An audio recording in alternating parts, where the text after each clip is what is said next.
हरण पाव पैदारण।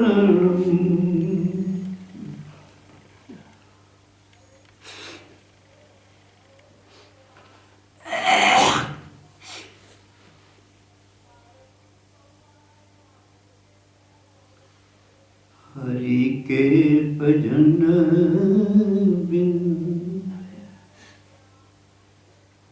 बैल बगाने होए, भजन बिन बैल बगाने होए।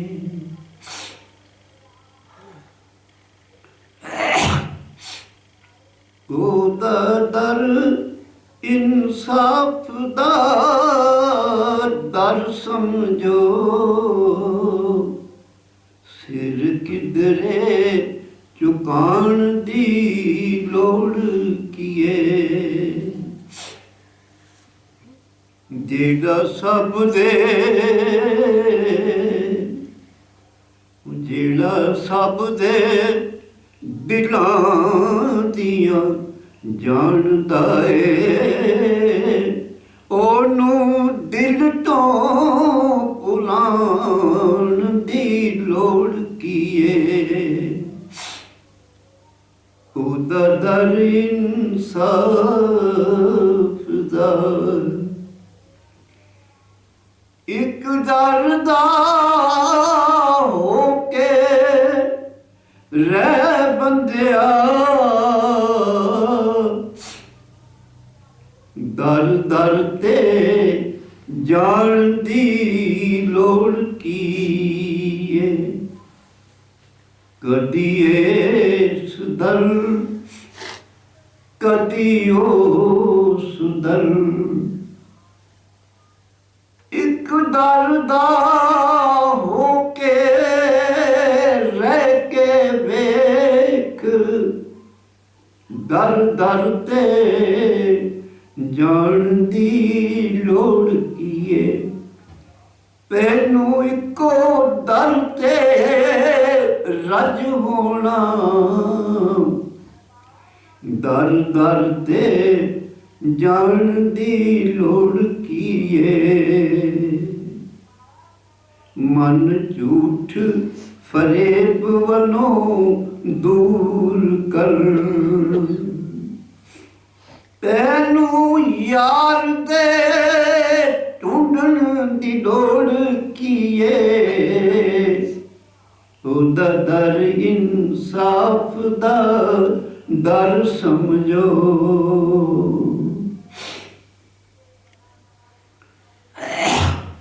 एक भगत था, बनारस में रहते थे। भगवा पेश ले लिया, संत बन गए, परंतु जिस समय भी मनुष्य इस रास्ते पर चलता है तो रास्ते के बीच में परीक्षा के लिए रुकावटें आती हैं, और तकरीबन ही उन रुकावटों से रुपए में 12 रुक जाते हैं। भगवान भी उस दिन कह रहे थे,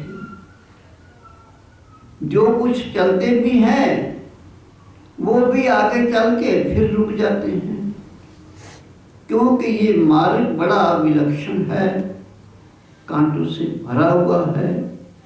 इस मार्ग पर वीर ही चल सकता है।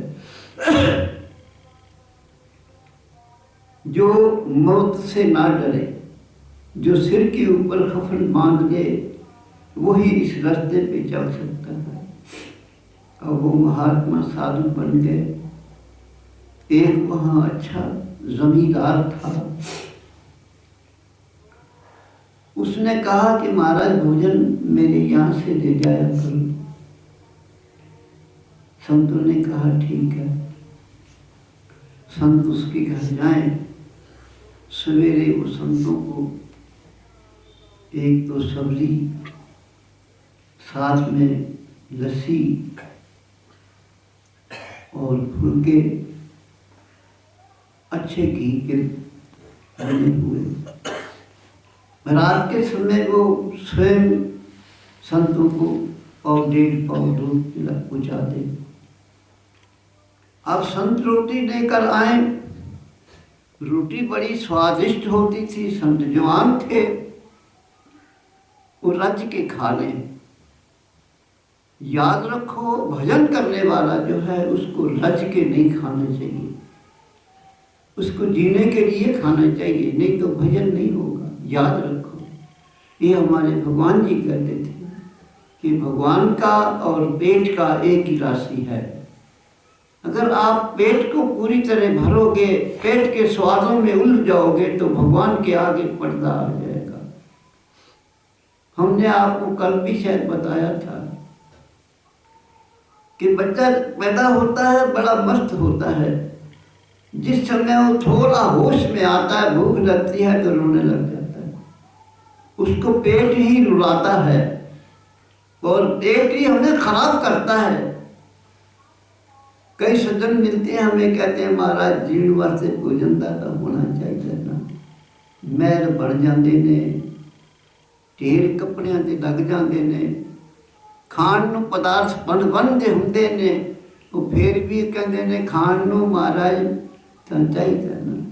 भाई जीने के लिए खाना है, पदार्थ आपके पास अनेक हों, पांति पांति के हों, और बढ़िया पदार्थ बड़े ही देवता के लिए होते हैं, पर उनको बांट कर खाना है, विचार से खाना है, भोग लगाकर खाना है, खाते समय उसका डर रखना है, खाने के बाद उससे माफी मांगनी है।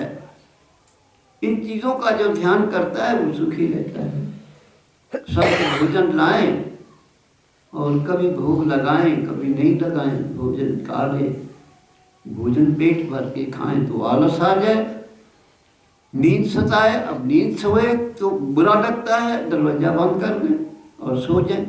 दरवाजा बंद नहीं करना चाहिए, अगर सोता भी है तो नहीं, वो सोने को भी जागना साबित कर रहे हैं, ऐसा नहीं है, ऐसा नहीं है।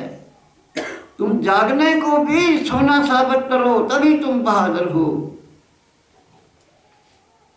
उठे तो कोई पूछे, महाराज कहने लगे भजन कर रहे सुन, पर भजन होते हो सोए हुए थे।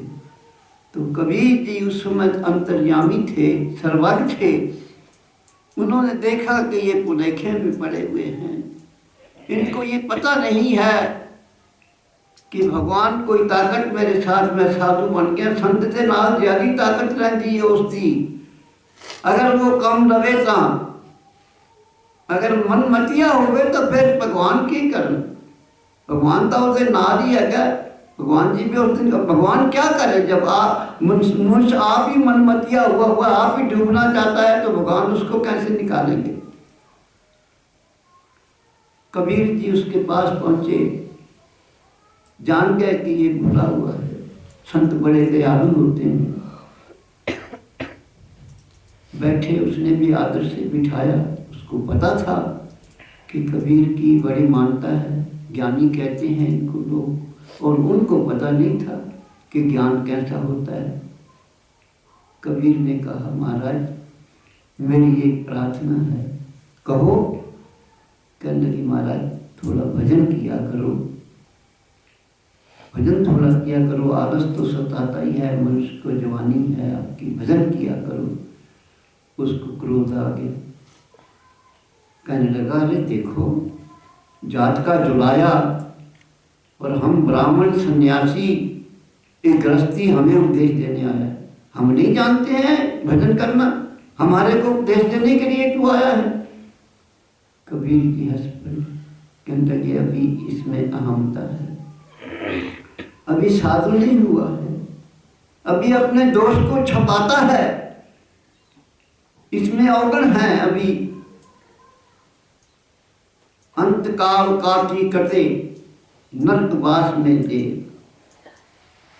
तो की दिखावट लोगों को, पेट दिखावट लोगों को बस के, पेट दिखावट लोगों को बस की, अंतकाल काटी कटे, बास नरक में कीन।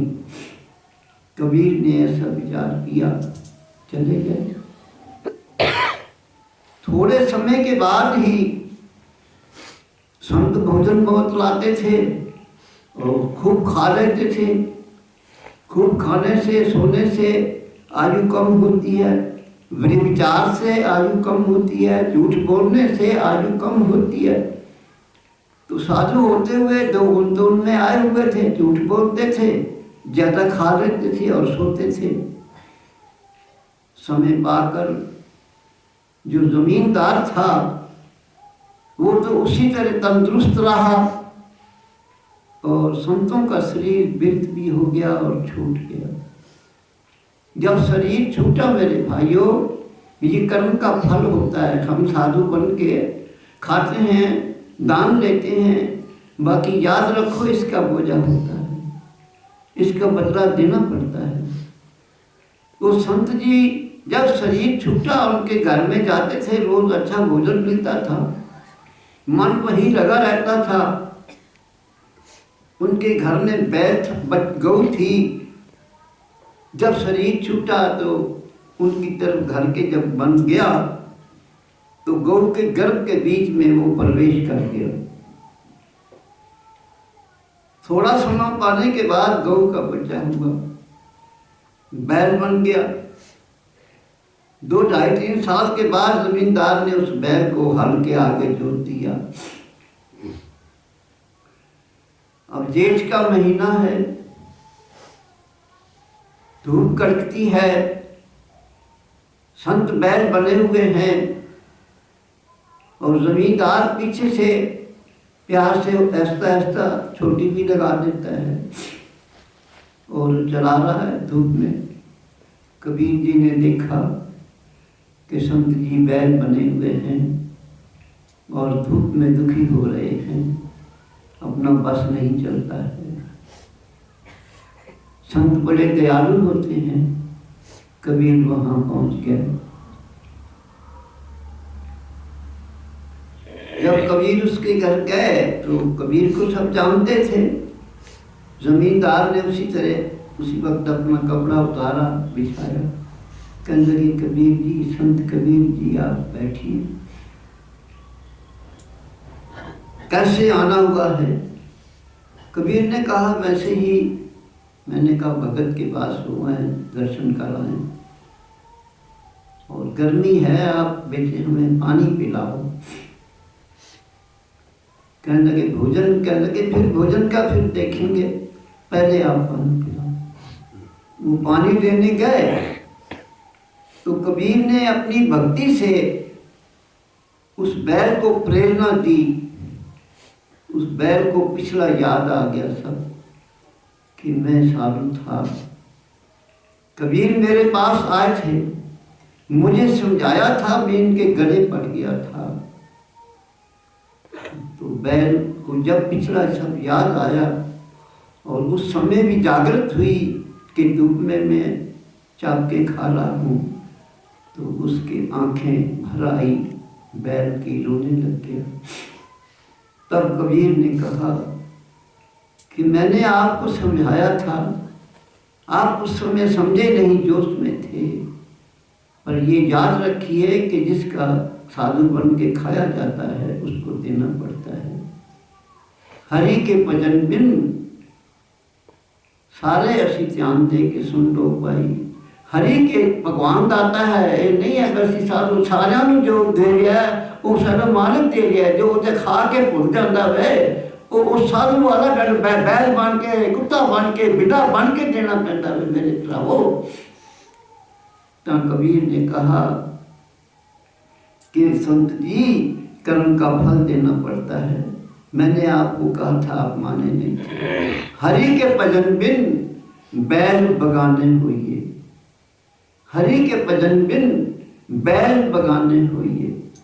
ये याद रखना है सब भाइयों ने कि उसका दिया हुआ हम खाते हैं, उसका भय रखना है, आराम करना है, नाजायज आराम नहीं करना। दर इंसाफ दर समझो, सिर किधरे झुकांदी लोड़ किए, ਜਿਹੜਾ ਸਭ ਦੇ ਦਿਲੋਂ ਦੀਆਂ ਜਾਣਦਾ ਏ, ਉਹਨੂੰ ਦਿਲ ਤੋਂ ਭੁਲਾਉਣ ਦੀ ਲੋੜ ਕੀ ਏ, ਉਹਦਾ ਦਰ इंसाफ।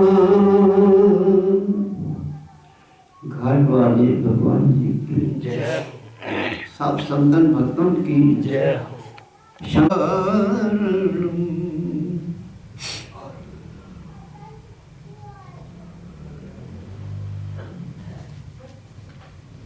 गुरु के प्रति कहा जाता है कि गुरु के बिना गति नहीं होती,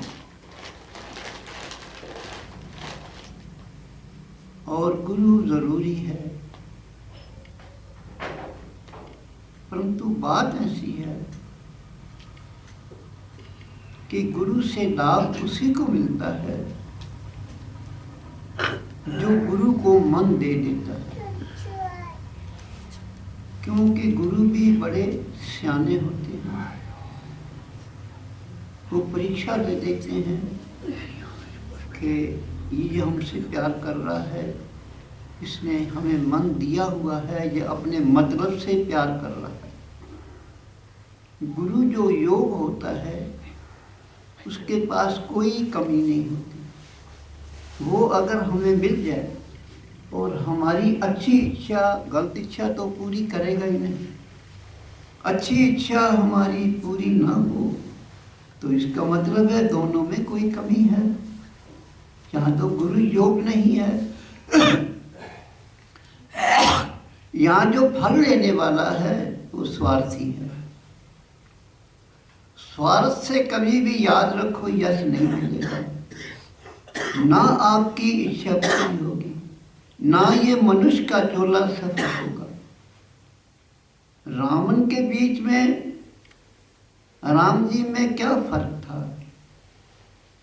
रावण जैसा भगत तो आज शायद ही कोई होगा जिसने 10 सिर अपने काट कर चढ़ा दिए, और भगवान ने अपने आप उसको सारे वर दिए। परंतु फर्क क्या था कि उसके मन में स्वार्थ था। आज राम का जो यश हो रहा है मेरे भाइयों, वो इसी से हो रहा है। वो स्वार्थी नहीं थे। अभी इसमें यही बताया जा रहा है कि राम की जो स्वार्थी नहीं है भगवान स्वरूप है, उसकी हर इच्छा पूरी होगी, वो गलत इच्छा करेगा ही नहीं। और जो स्वार्थी है वो तो तड़प मरे, उसका काम पूरा नहीं हो सकता। कोई गुरु पागल थोड़े होते हैं, गुरु कच्चे थोड़े होते हैं, उनको हम ठग लेंगे। वो ठगी में नहीं, रब मिलता भोलिया पालिया या मिलता कर्मा वालिया। या तो अच्छे कर्म करिए या मन के साफ बोले होइए, चलाकी छड़ दईए। ये चलाकी जिहड़ी है गिद्दड़ विच हुंदी है, शेर विच चलाकी नहीं हुंदी। शेर कोई कमरा नहीं बनाता, भोजन खा के लंबा पै जाता है जंगल विच ही, उन्होंने कोई डर नहीं होता मैंने कोई मार जाएगा या कुछ नहीं, क्योंकि उसके मन के बीच में स्वार्थ नहीं है। शेर के मन में स्वार्थ नहीं होता, निर्भयता उसी के मन में होती है जिसके मन में स्वार्थ नहीं हो। स्वार्थ को दूर करिए, सारे काम आपके भगवान पूर्ण कर देगा। इधर उधर दौड़ने की, धर पे जाने की जरूरत ही क्या है, एक दर से ही मिल जाएगा। और जहाँ कुछ भी नहीं हो, अगर तुम्हारा मन निष्काम है तो पत्थर से भी मिल जाएगा। अगर भगवान है तुम्हारे मन में साफ है तो पत्थर भी भगवान है। अगर आपके मन में स्वार्थ है, चालाकी है, तो भगवान भी भगवान नहीं है। तुम्हारे सामने खड़ा हुआ भी तुम्हारी पहचान में नहीं आएगा कि ये भगवान है या नहीं है। उसको पहचानना बड़ा मुश्किल है जो पूर्ण पुरुष है। जिसनु जनाए सो ही जन जाने, जिस पर वो कृपालु हो जाता है, थोड़ी अपनी शक्ति दिखा देता है, उसको महसूस करा देता है कि मेरे देवी गुण होते हैं ना। देवी गुण सब में नहीं होते, देवी गुण जो है निस्वार्थी में होते हैं, और जो असुरी गुण है वो स्वार्थी में होते हैं। असुर गुण 2 ही गुण हैं, असुर गुण देवगुण। अगर देवगुण चाहते हो तो मन को साफ करिएगा, हाँ। अगर दिल भर को चाहता है तो दिल का शीशा साफ कर। भगवान आपको कई बार से नहीं मिलेंगे। याद रखिए, जिस समय भी ये दिल का शीशा साफ हो जाएगा, आपको अंदर से ही दिख जाएगा कि मेरे वो अंदर बैठा हुआ है और मैं छल कपट करने से हटता नहीं हूँ, चोरी जारी करने से हटता नहीं हूँ। मेरे भाइयों, जैसे वो बाहर व्यापक है, इसी तरह आपके अंदर भी वो व्यापक है। आपके हर रोम रोम में वो बसा हुआ है। और फिर हम दुखी हैं, हमारी इच्छा पूरी नहीं होती है। या तो आपकी इच्छा गलत है, यहाँ पर आपको इच्छा पूरी कराने का ढंग नहीं आता है। हाँ, जो समर्थी हैं, नम्र हैं, लोगों का सुख चाहने वाले हैं, वो गुरुओं को लूट लेते हैं। मेरे भाइयों, हम गुरु को ढूंढते हैं। आपने ये दो में सुना होगा कि पीछे लागा हर फिरे कहे कबीर कबीर। जिस समय आप निष्कामी हो जाओगे, नजायज स्वार्थ से आप पैसों को छोड़ दोगे, हम अमीरी की शान दिखाने हैं कि मेरे 4 कमरे ने, मेरे 2 कमरे, मेरे किराएदार इन्हें है कि नहीं, वो सारे थी छड़ जाएगा। नाल लैके नहीं जाएगा, ना नाल लैके आया मैं ते रोज ही रात इन्होंने छड़ देना। मैं फिर क्यों नहीं सच्चे रास्ते से चलता जो तेरी सब इच्छा पूरी हो जाए। रब भी तेरे नाल प्यार करे, सोने कपड़े भी पाना है, सोना भी तू है, बड़ा खानदान भी तेरा हैगा, पर स्वार्थ तो मन दे विच पागल कर देता है ना। स्वार्थ का ध्यान रखना में, जिथे स्वार्थ नहीं है, भगवान उसके पीछे पीछे घूमते हैं। एक राजा विक्रमाजीत हुए हैं, उनके राज के बीच में पंछियों को भी खिला के फिर खाते थे। आज हम हाकम मिलता है, घर पे बीच हुकूमत हो जाती है, वो भी राज होता है। किसी नगर में रहते हैं, वहां बड़ापन मिल जाता है, वो भी राज होता है। राज को ठीक ढंग से निभाना जो होता है, ये किसी वीर का काम होता है। राजा विक्रमाजीत के राज में पंछी भी जो था, वो भी उसके गुण गाते थे। राजा वीर विक्रमाजीत पर स्वार्थी, पर कटनहार, अपने काम छड़ के होरों दे देवे सवार। ये मनुष्य का धर्म है। एक दिन विक्रमाजीत के बगीचे के बीच में हंस और हंसनी आई। उनको उसके सेवकों ने जाके दूध का चारा दिया। यह यहाँ तो दूध पीते हैं, या ये मोती खाते हैं। हंस मोती खाए, यहाँ लंघन करे। अच्छे आदमी जेड़े ने वो गंदी चीज नहीं खाते। हाँ, असी खट्टे मिठे, गोबर विच भी कौआ चुच मार लेंदा है ते दुध भी पीण नूं तैयार हो जाता है। हंस जो है वो मर जाएगा, पर दूध के बिना, मोती के बिना कुछ नहीं खाए। हंस लंघन करे या भूखा मरे। उन्हों को पूछा गया, कहने लगे वे हम तो मोती खाएंगे। विक्रमाजीत को उन्होंने जाके कहा, कहने लगे मोती दो। विक्रमाजीत स्वयं आए, उन्होंने मोती दिए, हंसों ने खाए। तो पर स्वार्थ है ना, दूसरे का ध्यान रखना है। हम मनुष्य का ध्यान नहीं रखते। वो राजा होता हुआ पशुओं का, पंछियों का ध्यान रखता था। वो जब मोती खाए तो आकाश में उड़े। आकाश में उड़कर कहने लगे, धन धन राजा वीर विक्रमाजीत, पर स्वार्थी पर कटनहार, अपने काम छड़ के होरों दे देवे सवार। तो कथा लंबी है, थोड़ी सी अभी और हम सुनाएंगे। एक राजा कर्ण था, वो 1.25 मन रोज सोना दान करता था। उसको उसकी आकड़ थी। पर याद रखो मेरे भाइयों, सोने का दान, कपड़े का दान, धरती का दान, ये सारे दानों से जो अन्न का दान होता है, भोजन का, वो सबसे श्रेष्ठ होता है। अन्न का दान